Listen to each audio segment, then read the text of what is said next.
Assalamualaikum class third. This is your science teacher Mrs. Sarwat Tanveer from Roseland Secondary School. How are you class? I hope that you will fine.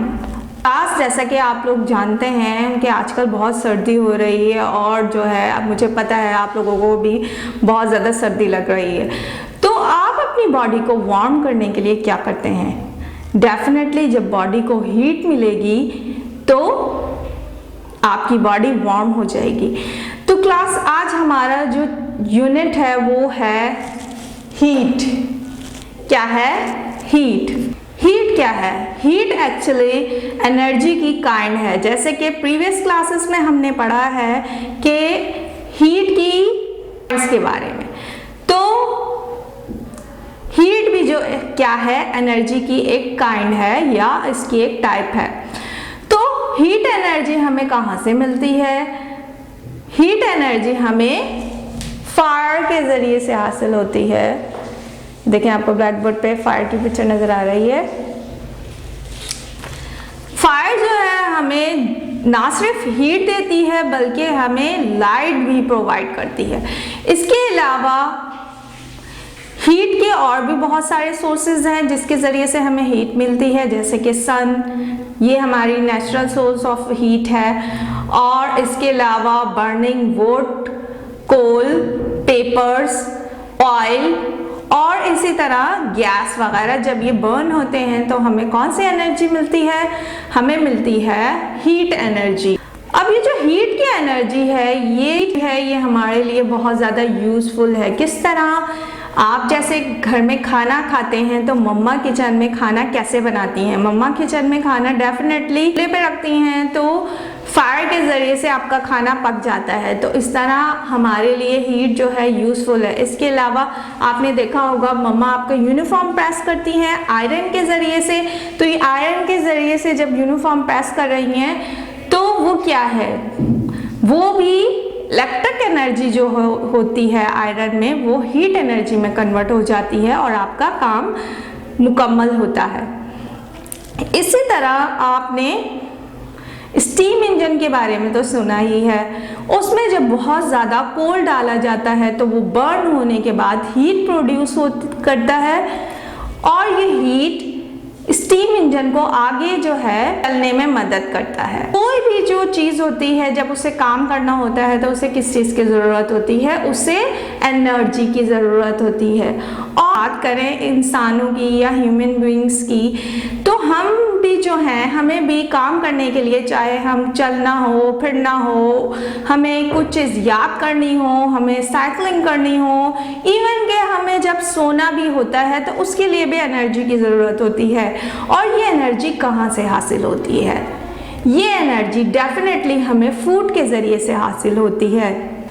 हम जो भी food जो है खाते हैं, जैसे कि वेजिटेबल्स है, फ्रूट्स हैं और मीट है, ड्राई फ्रूट्स है, तो ये तमाम चीज़ें जो हैं वो हमें क्या प्रोवाइड करती हैं? ये हमें एनर्जी प्रोवाइड करती हैं। किस तरह? हम जब खाना खाते हैं उसकी कोई भी बाइट लेते हैं, सबसे पहले क्या करते हैं? हमारे जो दांत मौजूद हैं, अल्लाह ताला ने हमें दांत दी हैं, तो इनका क्या काम है?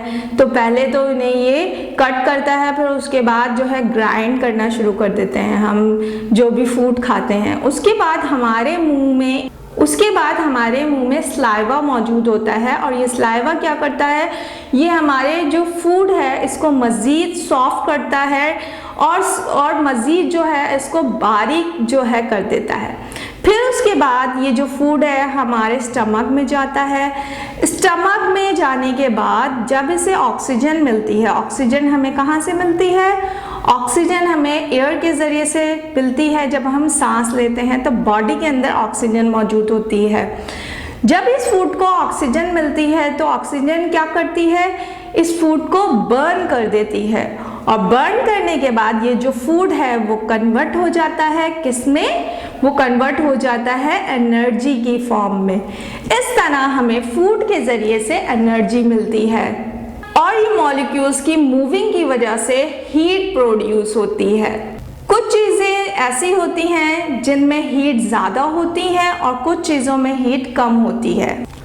और ये जब मॉलिक्यूल्स बहुत तेज़ी से फास्टली जो हैं मूव करना शुरू होते हैं, तो उससे क्या होता है, उससे वो जो मैटर है वो हो जाता है गर्म, और उससे क्या प्रोड्यूस होती है, उससे हीट प्रोड्यूस होती है। कि मैटर की कितने स्टेट्स होती हैं?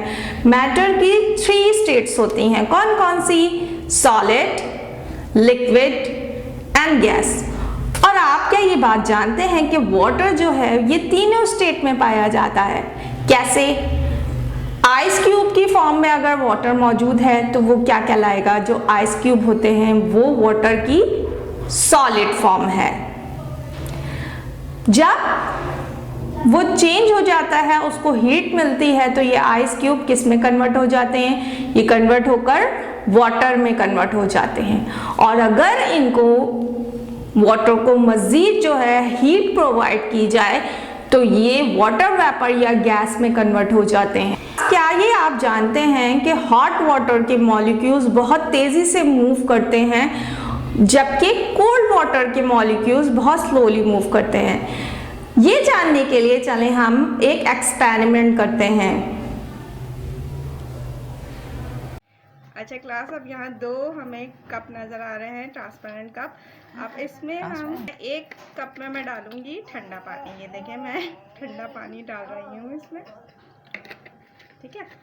अब जो दूसरा है कप, इसमें मैं डालती हूँ हॉट वाटर, यानी कि गर्म पानी। ये देखें, मैं इसमें डालूंगी रेड इंक, तो क्या होता है अब ये देखिएगा आप। मैंने इसमें डाला और इसमें डाला, तो आप नोट करेंगे कि जो मैंने कोल्ड वाटर में जब ड्रॉप डाला तो ये स्लोली इसमें डिज़ोल्व हो रहा है, जबकि हॉट वाटर में मैंने जब डाला तो बहुत तेज़ी से ये डिज़ोल्व होना शुरू हो गया। तो इससे क्या प्रूफ हुआ?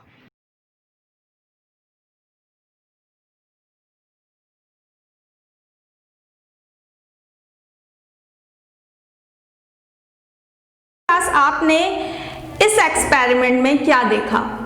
आपने ये देखा कि जब मैंने यहाँ पर 2 कप्स मौजूद थे, एक में कोल्ड वाटर था और दूसरे में हॉट वाटर था। जब मैंने कोल्ड वाटर के अंदर रेड इंक का ड्रॉप डाला तो वो स्लोली उसमें डिज़ोल्व होना शुरू हुआ, जबकि जैसे ही मैंने हॉट वाटर के अंदर रेड इंक का ड्रॉप डाला तो वो फास्टली डिज़ोल्व हो गया। ऐसा क्यों हुआ? ऐसा इसलिए हुआ क्योंकि हॉट वाटर के मॉलिक्यूल्स कोल्ड वाटर के मॉलिक्यूल्स से ज़्यादा फास्टर मूव करते हैं, इसलिए जो रेड इंक के पार्टिकल्स थे वो बहुत ज़्यादा फास्टली जो थे उसमें डिज़ोल्व हो गए। अच्छा क्लास, ये आपके क्वेश्चन आंसर हैं। क्वेश्चन नंबर 1, 2, 3 और 4। ये काम आपने कॉपी में करके लेकर आना है।